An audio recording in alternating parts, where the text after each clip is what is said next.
Hello everyone, welcome all of you. So here in this video we'll discuss about climatology. Climatology is a sub branch of physical geography, uh, so which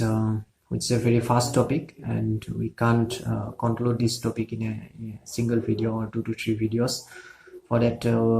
we have to prepare 10 to 12 videos at least. So climatology mainly deals with climate of a particular region, okay? And climate of a particular region mainly depends on several factors like latitude, longitude, altitude, distance from sea, and many more. And based on that, the entire world can be divided into several climatic zones. So where different types of climates are found. So now in this video we'll discuss about the climate which are found near equatorial region, and that climate is known as equatorial hot and wet climatic zone. Okay, so let's start. We'll see here in this video various features of equatorial climate. So generally the regions which are located near approximately for 5 to 10 degree of the equator, so there we are getting a peculiar type of climate. This region covers the areas especially in Amazon basin, the Western Africa, then Southeast, some nations of Southeast Asia like Malaysia, Singapore, Indonesia, and so on. So yada keneকুৱা ধৰণৰ climate পায়, we'll discuss one by one its features. Okay, so first you will see the temperature. It is generally found a very high temperature in those regions. In region bilakot ami bahut eta high temperature pao, and it is approximately 80 degree Fahrenheit. Daily range jitu temperature hoy 80 degree Fahrenheit hoy throughout the year, and there is no cold month. কোনো ঠান্ডার মাহ না থাকে আমাৰ ইন্ডিয়াত যেনেকুৱাকে cold season থাকে, then hot season থাকে, and similarly হেনেকুৱা নহয় মানে তাতে গোটেই ইয়াৰ hot হৈ থাকে, and the temperature is around 80 to 78 degree ভিতৰত fluctuate কৰি থাকে 80 to 78 degree Fahrenheit ভিতৰত. Okay, so kiyo hoy iman high temperature? Because as everybody of us know that the sun is directly overhead in equatorial region. Sun ray to bahut mane directly overhead kori thake equatorial region, that's why tat bahut gorom hoy mane. So ami 80 to 80 degree 78 degree ভিতৰত temperature generally পাওঁ. মই যদি এটা দুটা example লওঁ, দুটা station লওঁ for to make you understand. এটা হল Bogota, which are located in Andes mountain, and another one is Kuala Lumpur, that is the capital city of Malaysia. এই দুটা station যদি compare কৰো আমি দেখিম যে Kuala Lumpurত আমি daily temperature যেটো হেতু 80 পৰা 80 degree 78 degree এনেকুৱা ধৰণৰ ভিতৰত পাওঁ daily, because it is located near equator, but its altitude is very low from the sea level পৰা বহুত মানে কম হাইটত আছে, that's why তাতে বহুত বেছি মানে কি হয় হাই টেম্পারেচার পোৱা যায়। কিন্তু সিমিলাৰলি যদি আমি বোগাটাটো চাওঁ, যেটো প্লেস আছে আপোনাৰ Columbia, in this mountain road আছে, that is a hill station,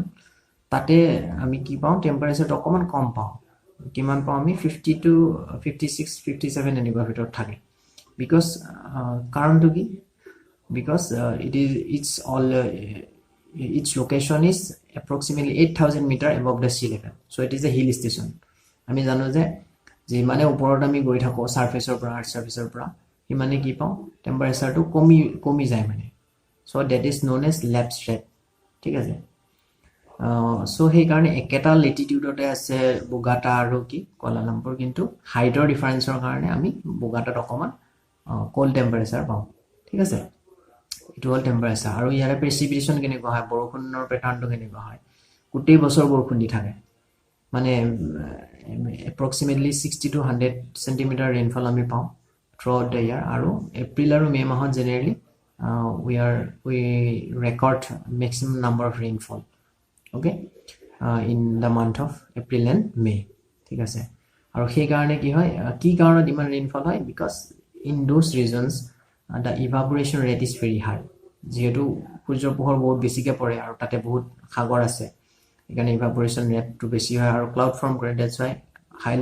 হাই এমাউন্টত বৰষুণ হয় সো এটো হল আপোনাৰ ৰেইনফলৰ প্যাটাৰ্ন এতিয়া ইয়াত তাতে কেনেকুৱা ধৰণৰ ভেজিটেশন পোৱা যায় so generally the vegetation found in those equatorial regions are evergreen rainforest আমি সবে জানো Amazon basin কি হয় which is known as the lung of the world উটেই মানে সাউথ আমেৰিকাৰ ব্ৰাজিলৰ 60% এৰিয়া কভাৰ কৰি আছে আৰু কেইখনমান কান্ট্ৰি তো তাতে বহুত লাক্সাৰিয়েন্ট আমি এভাৰগ্ৰীন ফৰেষ্ট ব্ৰড লিফৰ মানে গছ কিছুমান পোৱা আৰু সেই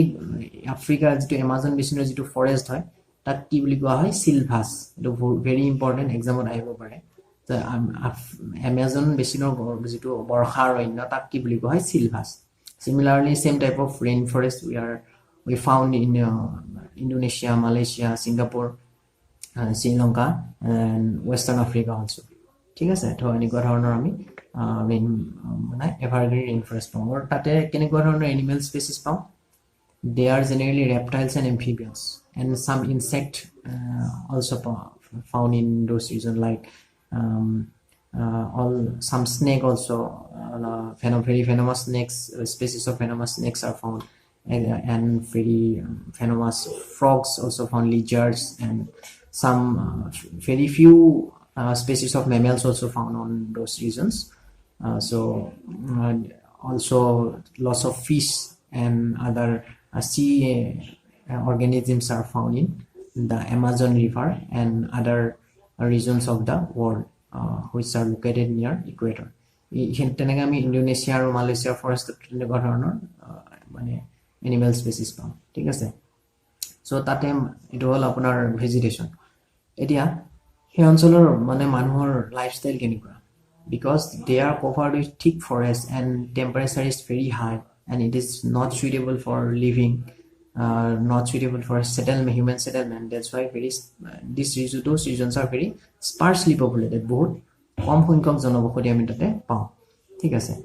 আৰু যিখিনি মানুহ আছে গোটেইখিনি ট্ৰাইব হয় মানে আৰু তেওঁলোকে কেনেকৈ জীৱন নিৰ্বাহ কৰে they are using zooming or the shifting cultivation যেতিয়া shifting cultivation আছে হিলি ট্ৰেকত কিছুমান ফুড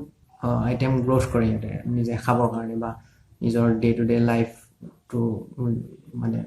চলি যাবৰ কাৰণে so that type of activities are মানে found in last phase of 18th century last of all jetia ingras bilak goisila tate ingras and Europeans তেওঁলোকে কিছুমান কি কৈছে প্লান্ট বনাইছিলে আৰু তাতে সেই প্লান্ট বিলাক ৰাবাৰ প্লান্ট বনাইছিলে যত ৰাবাৰ প্ৰডিউস কৰা হৈছিল নিয়াৰবাই এৰিয়া স্পেশালি মালয়েছিয়া আৰু Indonesia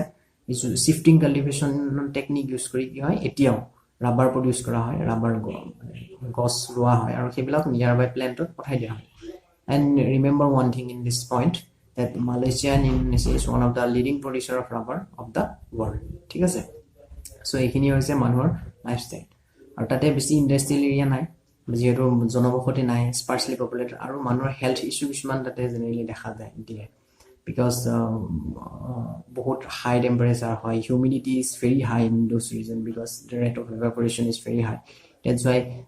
people feels very uncomfortable to stay on those regions they are very weak their immunity systems are very weak so that's why their lifestyle is very difficult in those rainforest areas okay so etia ki hoise লাহে কি হৈছে তাতে অকমান industry develop হ'ব ধৰিছে বাট তাৰ যিবিলাক ৰ মেটেৰিয়েল যায় সেই ৰ মেটেৰিয়েল বিলাক বেলেগৰ পৰা এক্সপোৰ্ট কৰা হয় যেনে ইণ্ডিয়াৰ পৰা যায় বা চাইনাৰ পৰা বা অন্য কোনোবা কান্ট্ৰিৰ পৰা যায় সো আমি মেইনলি তাতে কি পাওঁ ৰেইনফৰেষ্ট আৰু ৰেইনফৰেষ্টে পাওঁ আৰু স্পেচিছ বিলাকে পাওঁ তাতে কোনো ধৰণৰ ইন্ডাষ্ট্ৰিয়েল বহুত ভালদৰে ডেভেলপ হয় সো এইখিনি বেসিক বস্তু ইকুৱেটৰিয়েল বায়োমৰ বিষয়ে এটো ইকুৱেটৰিয়েল যেটো আমাৰ rainforest equatorial climatic condition or so if you wanted to know more about this equatorial climate then you can message me in my channel you can comment me I will provide you PDF so keep watching my channel so and like share and subscribe so you will get some more videos about climatology in our successive classes so till now thank you